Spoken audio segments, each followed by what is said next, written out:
ఉత్తుత్తు మాటలు చెప్పే అలవాటు నాకు లేదు. ఎందుకంటే వ్యవసాయం తెలిసినోని, గ్రామీణ ప్రాంతం నుంచి వచ్చినోని.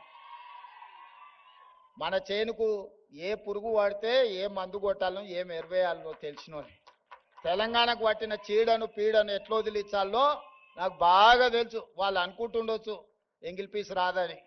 జర్మన్కు, జపాన్కు, చైనాకి ఎంగిల్ పీస్ ఏం రాదు నాయన. ప్రపంచాన్ని ఏలుతున్నది చైనా, జపాన్, జర్మనీ.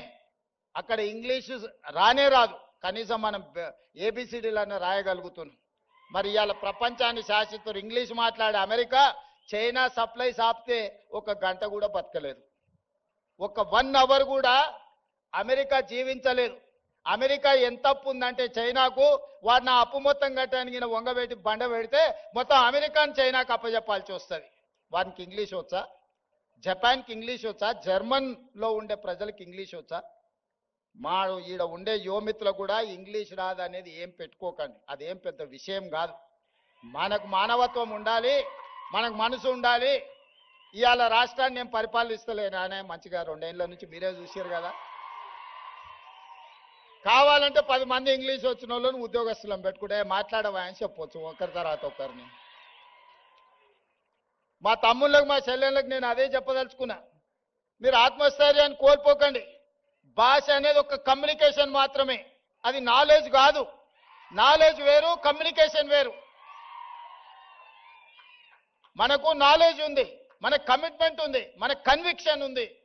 ఈ నాలెడ్జ్, ఈ కమిట్మెంట్, ఈ కన్విక్షన్ దేశంలో, ప్రపంచంలో ఏ స్థాయికైనా ఎదగడానికి ఉపయోగపడుతుంది. మీరందరు కష్టపడండి. 2 ఏళ్లలో ఉస్మానియా యూనివర్సిటీకి కావాల్సిన అన్ని సమస్యలు నేను పరిష్కరిస్తా. టీచింగ్ స్టాఫ్ గురించి కూడా ప్రొఫెసర్ కాసిం గారు, అదేవిధంగా వైస్ ఛాన్సలర్ గారు చెప్పినారు. మీకే స్వేచ్ఛనిస్తున్నాం, కమిటీ వేసినాం, నియామకాలు ఏ విధంగా చేసుకోవాలనో మీకు అటానమస్గా మీకే ఇస్తున్నాం. మా ఇన్వాల్వ్మెంట్ ఉండదు. మీకు ఎవరైనా మంత్రులు, ఎంపీలో, ఎమ్మెల్యేలో ఫోన్ చేస్తే నాకు చెప్పరు. మీకు ఏదైనా పైరవి పట్టుకొని ఎవరైనా వస్తే నాకు చెప్పండి. వాళ్ళు ఉద్యోగాలు ఇప్పించుడు కాదు, పైరవి పట్టుకొని వచ్చిన వాళ్ళ ఉద్యోగాలు ఊడదీసే బాధ్యత నాది. నేను చెప్పను. ఈ వేదిక మీద నుంచి ఆర్ట్స్ కాలేజ్ ముందే మీకు మాటిస్తాను. మీరెవరు వైస్ ఛాన్సలర్లు అయిన వాళ్ళు మీకు కూడా తెలియదు మీరు వైస్ ఛాన్సలర్లు అవుతారు. అవునా కుమార్?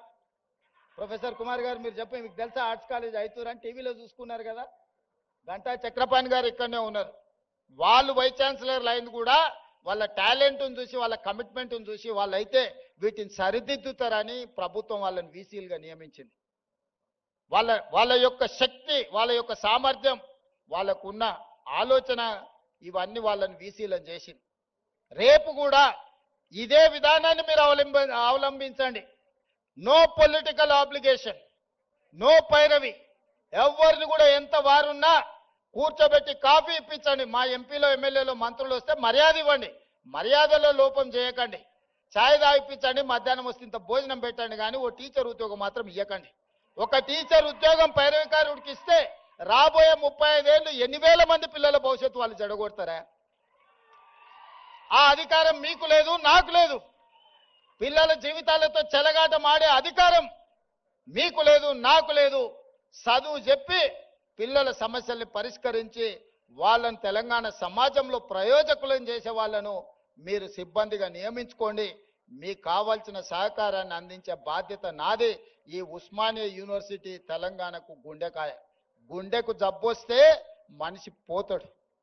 తెలంగాణలో కూడా ఉస్మానియా యూనివర్సిటీకి సమస్య వస్తే ఆ తెలంగాణ సమాజానికే తీరని నష్టం తీసుకొస్తుంది.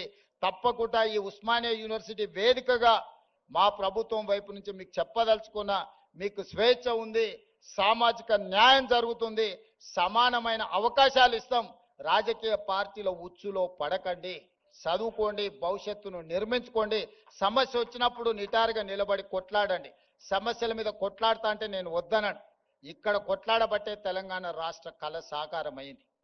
తెలంగాణ సమాజానికి ఏది ప్రయోజనమో దానికోసం కొట్లాడండి.